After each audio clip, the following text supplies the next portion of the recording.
Assalamualaikum warahmatullahi wabarakatuh. Selamat datang di channel Adi Info Sial, media informasi dan edukasi terpercaya. Salam sejahtera bagi Bapak Ibu dimanapun berada. Pada kesempatan kali ini kami akan berbagi informasi tentang kabar gembira 5 berita terpopuler pelantikan honorer jadi P3K 2024 tahap 1. Ada yang sebelum lebaran? Simak penjelasannya Bapak Ibu. Dan bagi Bapak Ibu yang baru bergabung di channel ini, jangan lupa tekan tombol like, subscribe, serta aktifkan tombol notifikasi agar Bapak Ibu tetap mendapatkan update informasi terbaru dari kami. Berikut ini adalah informasi selengkapnya. 5 berita terpopuler Indonesia pelantikan honorer jadi P3K 2024 tahap 1. Ada yang sebelum lebaran? Nah, simak penjelasannya Bapak Ibu hingga akhir dan jangan. Oke, langsung saja Bapak Ibu. CPNN Adicom Jakarta. Selamat pagi pembaca setia CPNN Adicom. Hari ini kami akan sajikan berita terpopuler sepanjang Kamis pada tanggal 27 Maret 2025 tentang pelantikan honorer jadi P3K 2024 tahap 1. Ada pelantikan yang dilakukan sebelum lebaran. Hingga simak penjelasannya Bapak Ibu. Kemenangan soal Indofutri tahun 1446 Hijriah. Simak selengkapnya. 1. Pelantikan P3K 2024 tahap 1. Kepala BKN perjanjian kerja ini berbatas waktu. Pelantikan dan pengangkatan 1009.0,51 pegawai pemerintah dengan perjanjian kerja P3K di lingkup pemerintah Kabupaten Bekasi, Jawa Barat telah dilaksanakan pada Rabu pada tanggal 26 Maret 2025. Di sini kita akan membahas Bapak Ibu 5 berita terpopuler ribuan P3K 2024 dilantik Kepala BKN selamatkan pesan penting. Nah, jadi Bapak Ibu, mereka yang dilantik merupakan honorer yang lulus seleksi P3K 2024 tahap 1 di PMK di Bekasi.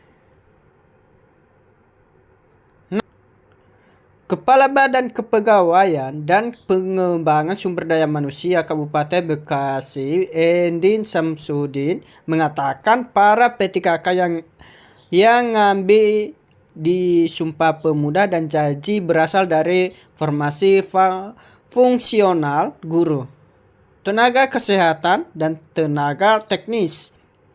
Baca selengkapnya Bapak Ibu dan klik link di bawah ini. 2. Sudah banyak honorer lulus P3K 2024 sah dilantik sebelum lebaran. Mulailah kita bersyukur Bapak Ibu ya. Karena P3K sudah semua lulus dengan baik.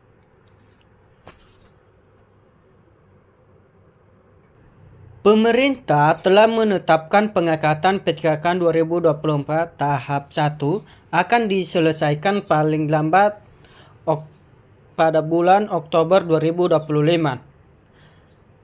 Namun Bapak Ibu, sejumlah Pemda sudah melakukan pengangkatan dan pelantikan P3K 2024 tahap 1 lebih cepat. Pemda yang sudah melakukan pelantikan pegawai pemerintah dengan perjanjian kerja P3K hasil seleksi 2024 tahap 1. Ini Kabupaten Kota Waringin Barat atau Korbar, Kalimantan Tengah, Kalteng, dan Kabupaten Bekasi, Jawa Barat.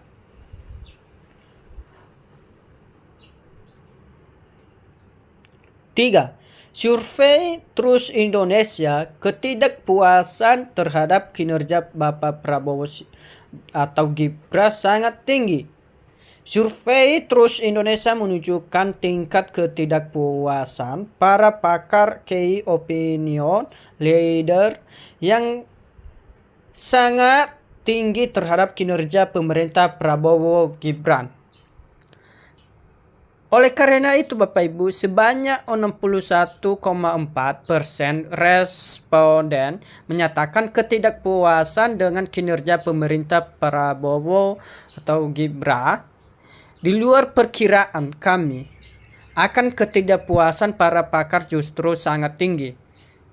Sebanyak 61,4 responden menjawab tidak puas dengan kinerja pemerintahan Bapak Presiden Prabowo Gibran. Kata Direktur Riset Trust Indonesia Ahmad Fadhili dalam keterangannya Kamis pada tanggal 27 Maret 2025 bahwa menyatakan survei Trust Indonesia ketidakpuasan terhadap kinerja Prabowo atau Gibran sangat tinggi. Nah, nomor 4. Tanggal berapa Idul Fitri tahun 1146 hari Hijrah atau Lebaran 2025? Simak penjelasannya kemenangan Bapak Ibu dan mungkin ada termasuk yang bertanya-tanya tanggal berapa Idul Fitri 1446 Hijriah atau Lebaran 2025. Nah, Jadi Bapak Ibu, kantor wilayah Kementerian Agama Kanwil Kemenak Aceh memperkirakan pelaksanaan Idul Fitri 1446 Hijriah akan serentak pada Senin 31 Maret 2025 karena hilal tidak terlihat pada 29 Ramadan nantinya.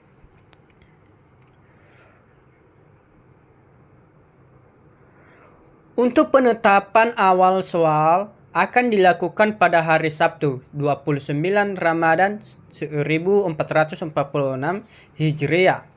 Bertepatan dengan 29 Maret 2025 Sehi pada saat maghrib. Kata Kepala Kemenak Aceh Al-Zahiri di Banda Aceh Rabu pada tanggal 26 Maret 2025.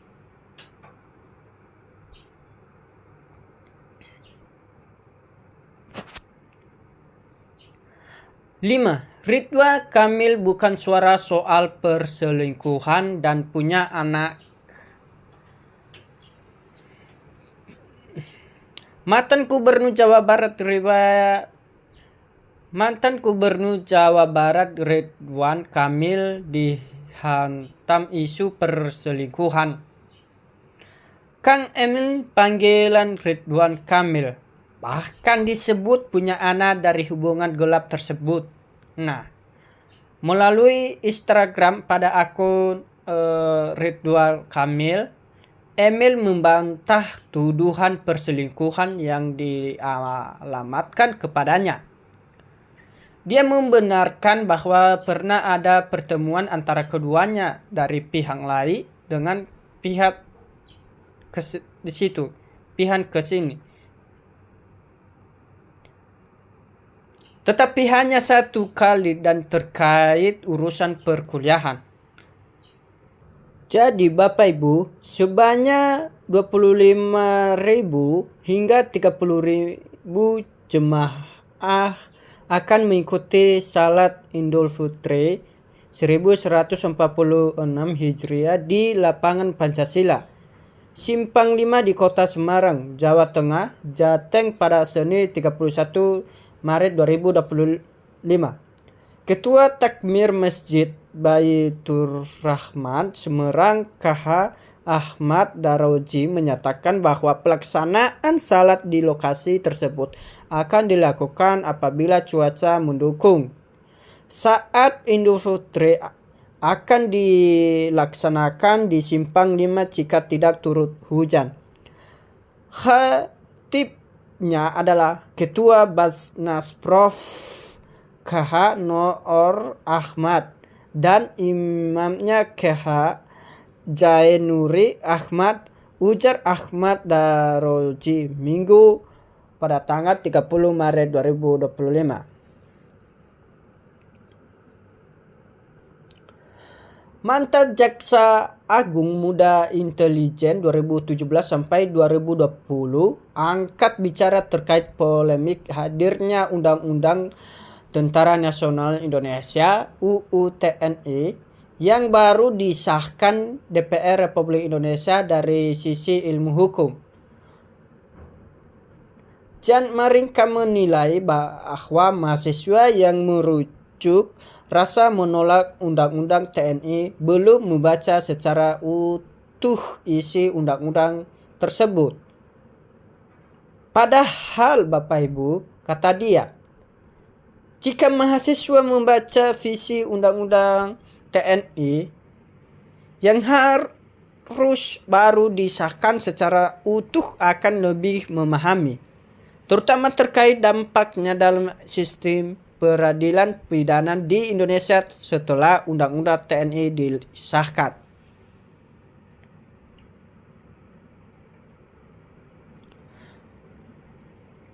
Keluarga Juwita 23 jurnalis di Banjarbaru, Kalimantan Selatan yang tewas diduga dibunuh oknum TNI Angkatan Laut menyampaikan kekecewaan terkait proses hukum kasus tersebut. Mereka meminta agar detasemen polisi militer Pangkalan TNI Angkatan Laut dan Pemal Banjarmasin terbuka soal hasil autopsi korban yang diduga dibunuh anggota Lanan Balikpapan berinisial J berpangkat kelas 1. Sangat disayangkan Bapak Ibu, pihak keluarga korban dilarang ikut gelar perkara yang dilaksanakan di Mako Polda Kalse, kata J.O. Reja Sativa selaku kuasa hukum keluarga korban usai gelar perkara pembunuhan di Banjarbaru Sabtu pada tanggal 29 Maret 2025. Berita terpopuler ini Bapak Ibu yang diresmikan oleh Kepala BKN, kebanyakan ribuan yang dilantik P3K tahun 2025 ini selamat pesan penting bagi kita semua. Sabtu lalu yang saya dan kawan-kawan pengurus Funge EHNLPSI bertemu Gubernur Banteng. Enggak nyangka orangnya humbele banget, kata Heti Kurtrianingsih, pembina Forum Guru Honorer Negeri Lulus Pangsingrat seluruh Indonesia VGUHN-LPSI kepada CPN Kamis pada tanggal 2005. Ratusan honorer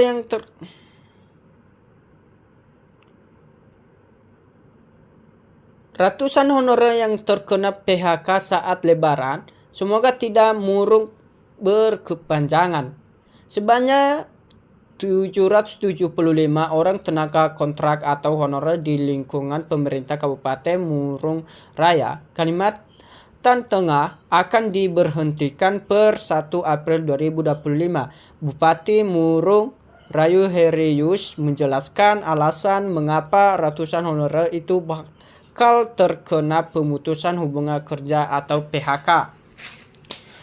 Para tenaga kontrak itu diberhentikan karena masa kerjanya di bawah 2 tahun, kata Bupati Murung Raya Heriu di Pruk Cahayu Kamis pada tanggal 27 Maret 2025. Kepala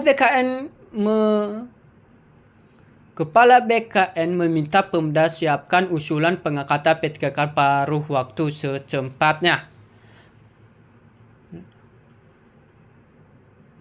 Nah, oleh karena itu Bapak Ibu, Kepala Badan Kepegawaian Negara BKN Jodaf Arif meminta instansi pusat dari untuk mulai mempersiapkan pengusulan pengangkatan P3K paruh waktu. Itu karena BKN tidak dapat mengeluarkan pertimbangan teknis pertek tanpa usulan dari instansi. Tahun ini Bapak Ibu merupakan tahun terakhir dalam penataan ASN dari tenaga honorer karena ke depan pemerintah akan fokus pada perekrutan Fresh Garda, kata Judan Arif pada Jumat 29 Maret 2025. Ketua Umum Pengurus Pusat Komite Nasional Pemuda Indonesia DPP KNPPI menyesalkan dugaan penghinaan terhadap ulama besar asal Sulawesi Tengah. Alhamdulillah. Habib Idrus Bismi Al-Jufri atau yang dikenal sebagai guru tua. Dugaan penghinaan tersebut dilakukan oleh Mufa Hudriyadi dalam sebuah potongan video yang beredar di media sosial, di mana ia diduga menyebut Al-Murrah dengan sebutan tidak pantas. Kami sangat menyesalkan kejadian ini Bapak Ibu, apabila terjadi di bulan suci Ramadan di mana membubarkan kedamaian, ujar Rayono dalam keterangan kepada awak media Jumat. Setiap organisasi perangkat daerah OPD di pemerintah Provinsi Papua Tengah wajib mengalokasikan 90% pegawai non-ASN atau honorer tenaga kontrak untuk berhasil asli Papua OPA OAP. Gubernur Papua Tengah Meki Nafipa mengatakan dengan ketentuan kuota tersebut diharapkan makin banyak masyarakat asli Papua bekerja di Pemda setempat. Dengan menerapkan sistem kuota 90-90% untuk OAP, diharapkan semakin banyak masyarakat asli Papua yang mendapatkan kesempatan bekerja di pemerintah daerah, kata Gubernur Papua Tengah Meki Nafipa dalam siaran pers Mika Jumat pada tanggal 28 Maret 2025.